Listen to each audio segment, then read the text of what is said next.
once radiant in purpose, now a spectral echo drifting through the void. Craftworld Vael'Ruun is a shrine of mourning, clad in war-torn white, faded and pitted with sorrow. Beneath their feet, the red dust of long-dead worlds clings like old blood, a reminder of the paradise they lost and the ruin they now tread. Survivors of the fall by prophecy or punishment, none can say, but Vael'Ruun wages war not for victory, but for atonement. They do not speak of the past, they carve its pain into every enemy they annihilate. This is no gleaming bastion of hope. This is vengeance draped in silence. These are the Vael'Ruun, and this is the Dark Forge.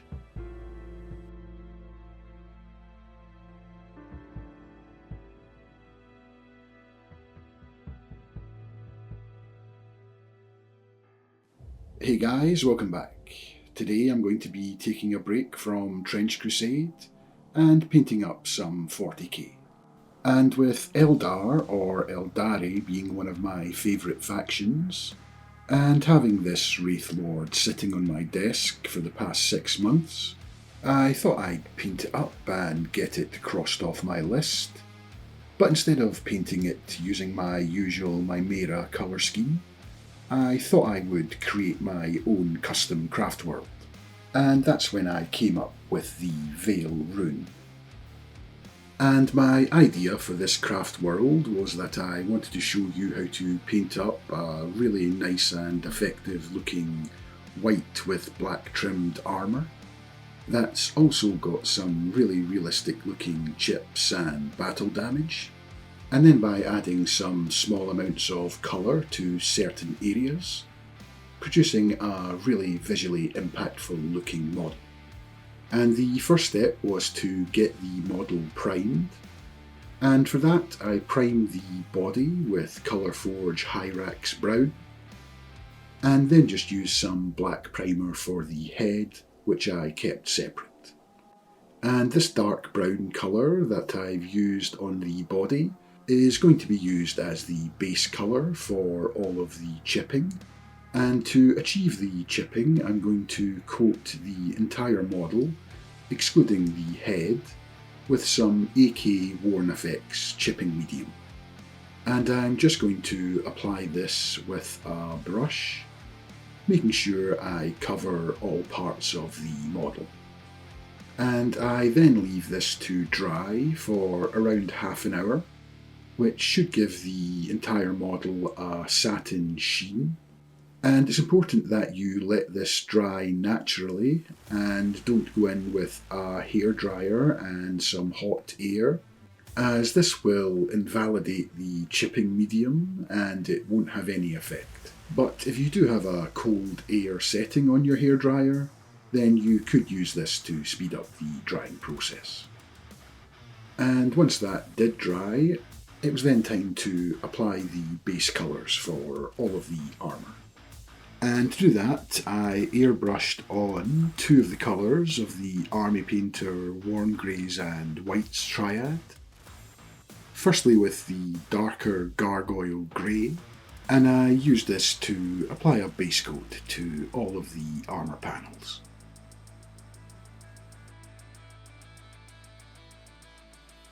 And then coming in with the lighter Brain Matter Beige, and just applying this from the top of the model, which should apply a zenithal style highlight to all of the upward facing areas.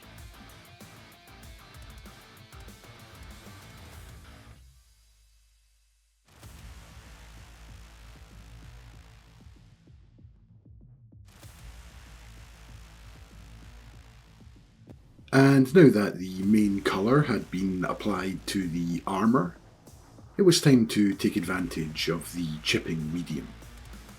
And to do that, all you need to do is either go in with a slightly dampened brush and use this to rub away at the paint until it reveals the chipping colour underneath.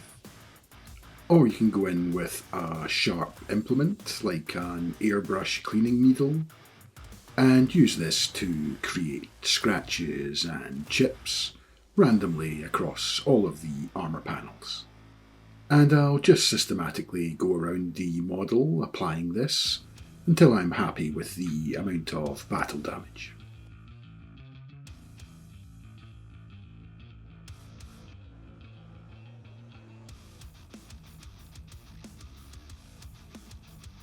I then went in and blacked out all of the black trim before coming in with my highlight colours, which is going to be a combination of Army Painter Fanatic's The Darkness, Night Sky and Ruinic Cobalt. And it's going to be the usual drill with this type of highlight. I'm going to be using a dry brush, starting off with the darkest colour and applying a heavy dry brush to all of these areas, and then just slowly working my way up the lighter colours using smaller amounts of paint and applying less pressure with the dry brush as I move up the lighter colours. And by doing this you should get a nicely highlighted black without having to go in and apply edge highlights everywhere.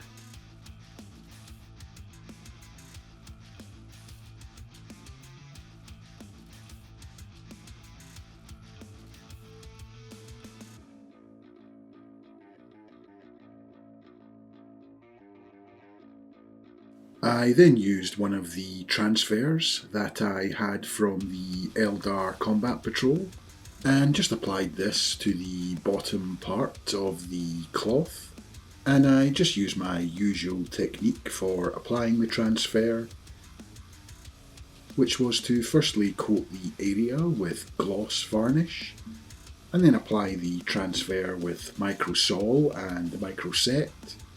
And then once that had adhered and dried, I then go in with some satin varnish.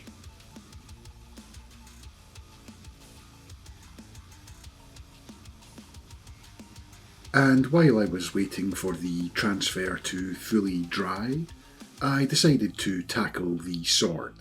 And to do that, I firstly went in with some Liquitex Titanium White and quickly airbrushed a couple of highlight points onto the blade, one in the middle and another on the tip.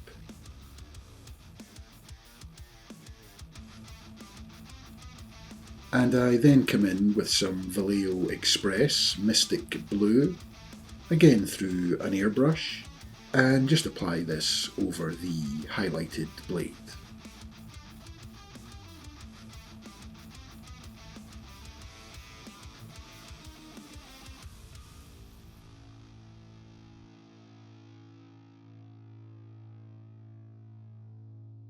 And once the transfer had set, I then went in with an off-white colour and just used this to apply a few scratches across the surface of the transfer, which is just going to make it look a little bit more realistic and blend it into the rest of the cloth.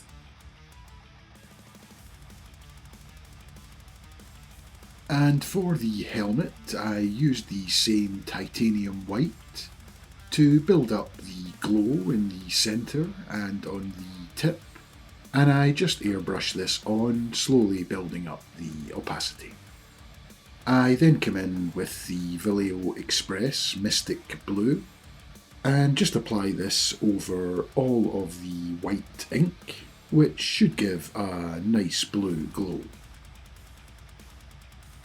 I then come back in with the titanium white and just apply a very small spot highlight in the very centre of the blue. And I'll also use this to go back in and reapply the highlights to the centre and tip of the sword as well.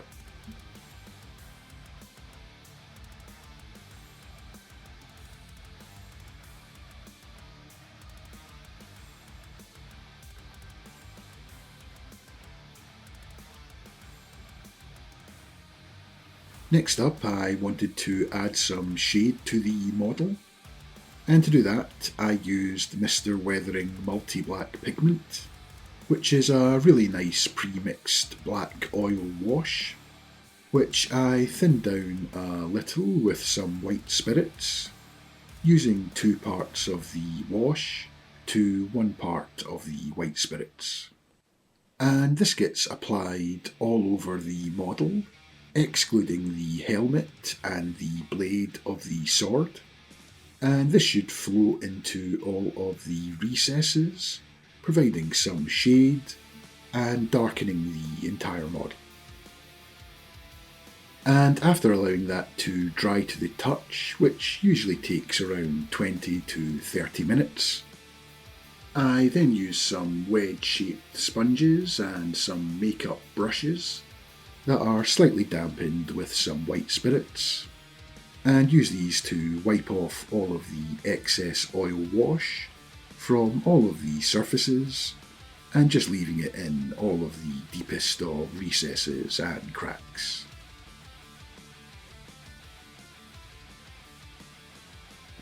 And while I was waiting for the oil wash to fully cure, I decided to start to build the base. And I wanted to do something special for this, so I used an extra large 120mm base, and also found a really cool AIRBRUSHES STL online, and printed that off and glued it to the base, and just used some textured basing paste to fill in any of the gaps. And I'll then just paint up this AIRBRUSHES in exactly the same way as I did with the model.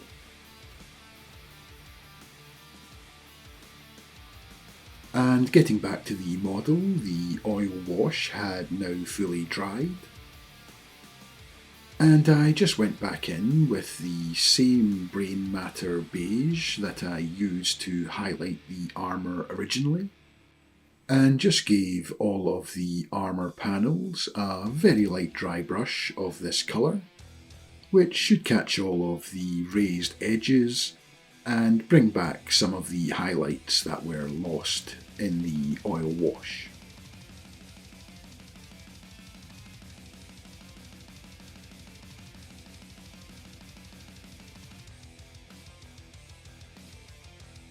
And after gluing the head on, the model was now complete, and all that was left to do was finish up the base.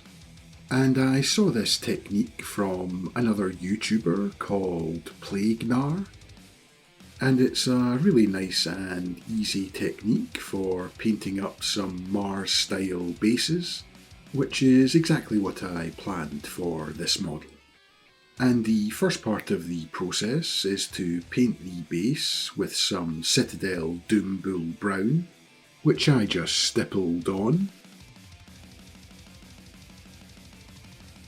and then come in with some pigment powder, and in my case I used Vallejo Brown Iron Oxide, which is actually more of a reddish colour, and just use this in conjunction with some pigment fixer to spread this across the entire base.